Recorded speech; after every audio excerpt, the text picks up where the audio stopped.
தேவனே நான் ஓமதண்டையில் இன்னும் நெருங்கி சேர்வதே என் ஆவல் பூமியில். ஏசாயா 49:16. இதோ என் உள்ளங்கைகளில் உன்னை வரைந்திருக்கிறேன், உன் மதில்கள் எப்போதும் என் முன் இருக்கிறது. ஆண்டவர் சொல்றாரு நமது ஜனத்தை பார்த்து, உள்ளங்கையிலே வரைந்து வைத்திருக்கிறேன், உன் மதில்கள் எப்போதும் எனக்கு முன்பாக இருக்கிறது என்றால் உன் பாதுகாப்பு எப்போதும் எனக்கு முன்பாக இருக்கிறது. உன் பாதுகாப்பு, உன் குடும்பத்தின் பாதுகாப்பு, உன் பிள்ளைகளின் பாதுகாப்பு எப்பொழுதும் எனக்கு முன்பாக என் கைகளில் இருக்கிறது. ஆகவே நீ பயப்படாதே என்று ஆண்டவர் தமது ஜனத்தை பார்த்து சொல்கிற அற்புதமான ஒரு வார்த்தை. உன் மதில்கள் எப்போதும் எனக்கு முன்பாக இருக்கிறது. மதில்களை கட்டுவீராக என்று சொன்னால், ஆண்டவரே என்னை சுற்றிலும், என் குடும்பத்தை சுற்றிலும், என் கைத்தொழில் வியாபாரம் பிள்ளைகளை சுற்றிலும் ஒரு பாதுகாப்பான வாழ்க்கையை கட்டி எழுப்புவீராக சாமி என்று ஜெபிக்கிற அற்புதமான ஒரு ஜெபம். வேதத்தில் ஒரு வசனம் இருக்குது.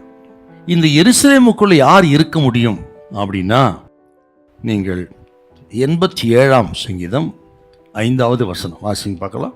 சீயோனை குறித்து இன்னான் இன்னான் அதிலே பிறந்தான் என்றும் சொல்லப்படும், உன்னதமானவர் தாமே அதை ஸ்திரப்படுத்துவார்.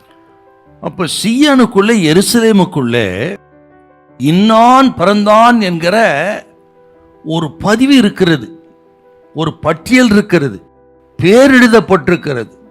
பேரெழுதப்பட்டவர்கள் தான் அங்கே குடியிருக்க முடியும். அங்கே இருக்கிற விவரங்கள், வம்ச வரலாறுகள் எல்லாம் குறிக்கப்பட்டிருக்கு. அவர்கள் தான் குடியிருக்கிறாங்க. அதை போல் யாருக்கு ஆண்டவர் பாதுகாப்பு கொடுப்பான்னு கேட்டீங்கன்னா, இயேசுவுக்குள்ளே வருகிறவர்கள், இயேசுவை விசுவாசிக்கிறவர்கள், இயேசுவை நம்பி ஏற்றுக்கொள்கிற அவர்கள் தான், அவர்கள் பெயர்கள் எழுதப்பட்டு ஒரு நாமங்கள் ஜீவபுஸ்தகத்தில் எழுதப்பட்டு அவர்களை சுற்றிலும் கர்த்தர் நல்ல பாதுகாப்பு கொடுக்கிறார்கள். எருசலேமுக்குள்ளே பேர் எழுதப்பட்டவர் குடியிருக்கிறார்கள். அவர்களை சுற்றி தான் மதில் சுவர் பாதுகாப்பு இருக்கிறது. அதை போல இயேசுவை விசுவாசித்து ஏற்றுக்கொண்டு இயேசுக்குள்ளே இருக்கிறவர்களுக்கு தான் அந்த பாதுகாப்பு. ஏதோ நான் பரம்பரை கிறிஸ்தவன், இத்தனை வருஷம் அத்தனை வருஷம் பாட்டம் மூட்டாலாம் கிறிஸ்தவன் இருக்கட்டுங்க, நல்லது தான். ஆனா நீங்கள் கிறிஸ்துவுக்குள் இருக்கீங்களா? நீங்கள் இயேசு விசுவாசிக்கிறீங்களா? இயேசு கிறிஸ்து விசுவாசித்து ரட்சிப்பின் அனுபவத்தை பெற்று ஞானஸ்தானம் பெற்று அந்த அனுபவத்துக்குள்ள வந்திருக்கீங்களா? உங்கள் நாமங்கள் ஜீவபுஸ்தகத்தில் எழுதப்பட்டிருக்கதா? அவர்களுக்கு தாங்க அந்த பாதுகாப்பு. எருசலேமின் மதிலை கட்டுவீராக என்று சொன்னால், ஆண்டவர் நம்ம சுற்றிலும் மதில் சுவரை கட்டி வச்சிருக்கிறார்.